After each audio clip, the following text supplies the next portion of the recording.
At nagsidating ang dalawang anghel sa Sodoma nang nagtatakip silim. At si Lot ay nakaupo sa pintuang bayan ng Sodoma. At sila'y nakita ni Lot.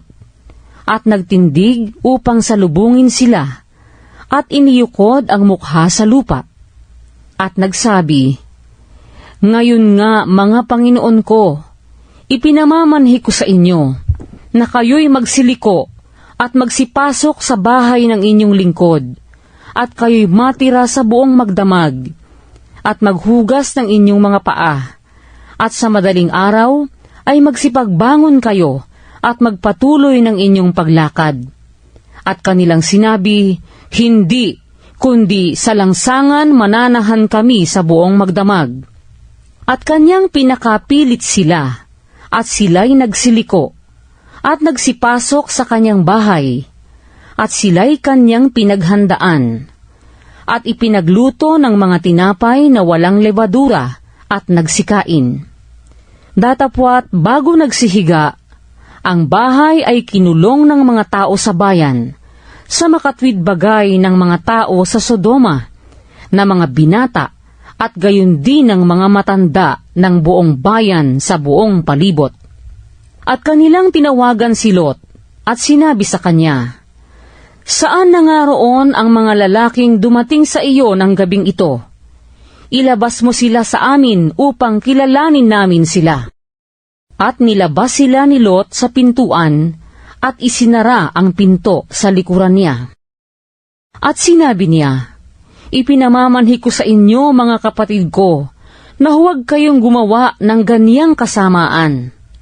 Narito ngayon, may 2 akong anak na babae, na hindi nakakilala ng lalaki. Ipinamamanhi ko sa inyo, na sila'y aking ilalabas sa inyo, at gawin ninyo sa kanila ang magalingin ninyo sa inyong paningin. Huwag lamang ninyong gawa ng anuman ang mga lalaking ito, yamang sila'y nangasa silong ng aking bubungan." At sinabi nila, "Umurong ka." At sinabi pa nila, "Ang taong ito'y naparito upang makipamayan, at ibig niyang maging hukom. Ngayon nga'y gagawan ka namin ng lalong masama kaysa kanila." At kanilang ipinagtulakan ang lalaking si Lot, at nagsilapit upang sirain ang pintuan. Datapwat iniunat ng mga lalaki ang kanilang kamay, at binatak si Lot sa loob ng bahay, at kanilang sinarahan ang pintuan.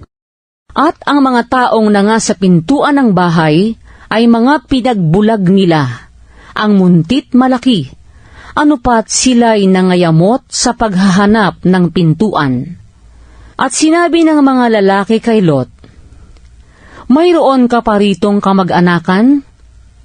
Ang iyong mga manugang at ang iyong mga anak na lalaki at babae, at ang lahat ng iyong tinatangkilik sa bayan, ay ipag-aalis mo sa dakong ito, sapagkat aming lilipulin ang dakong ito dahil sa napakalakas ang kanilang sigaw sa harap ng Panginoon.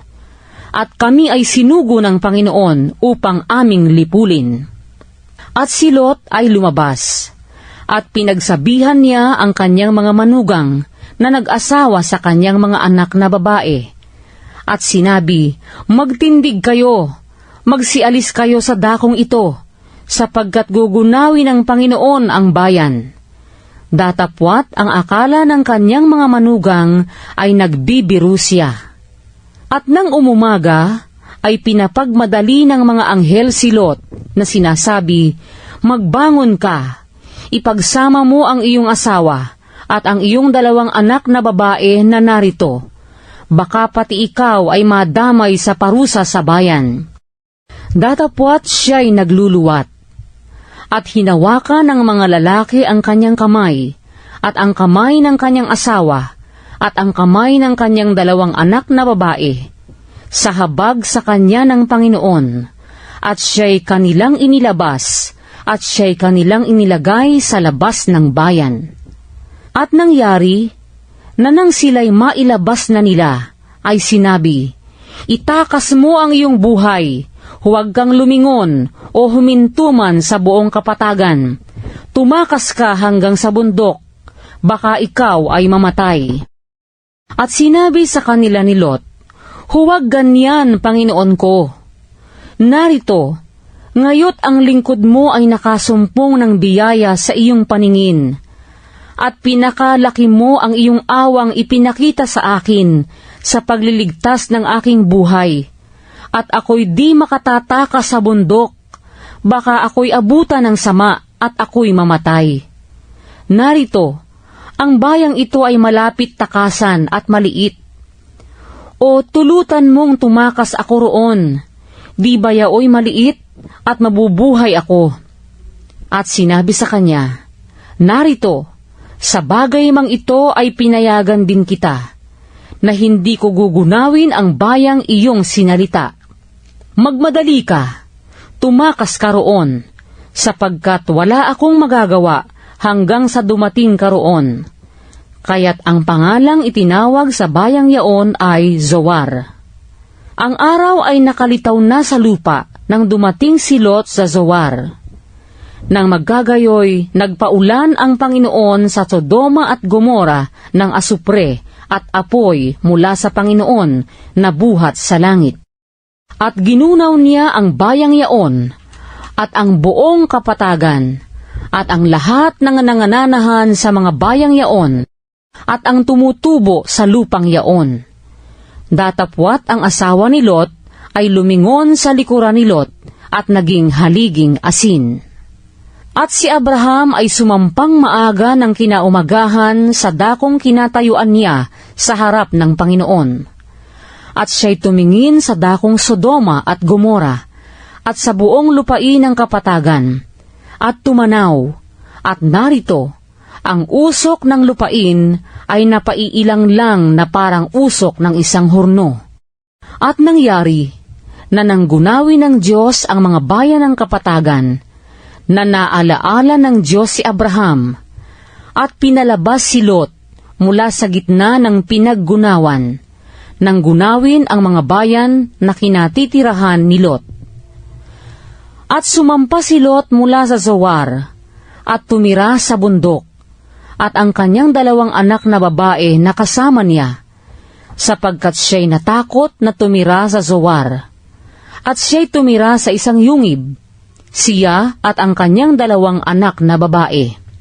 At sinabi ng panganay sa bunso, ang ating ama ay matanda at walang lalaki sa lupa na sumiping sa atin, ayon sa ugali ng sangkalupaan. Halika, painumin natin ang alak ang ating ama, at tayo'y sumiping sa kanya, upang mapalagi natin ang binhi ng ating ama. At pinainom nila ng alak ang kanilang ama ng gabing yaon, at pumasok ang panganay at sumiping sa kanyang ama. At hindi na alaman ng ama nang siya'y mahiga, ni nang siya'y magbangon. At nangyari, nang kinabukasan, na sinabi ng panganay sa bunso, narito, ako'y sumiping kagabi sa aking ama. Painumin din natin ang alak sa gabing ito, at pumasok ka, at sumiping ka sa kanya, upang mapalagi natin ang binhi ng ating ama. At pinainom din nila ng alak ang kanilang ama ng gabing yaon. At nagtindig ang bunso at sumiping sa ama. At hindi na alaman ng ama nang siya'y mahiga, ni nang siya'y magbangon. Sa ganito'y kapwa nagdalang tao ang mga anak ni Lot sa pamamagitan ng kanilang ama. At nanganak ang panganay ng isang lalaki, at tinawag ang kanyang ngalang Moab, na siyang ama ng mga Moabita hanggang sa araw na ito.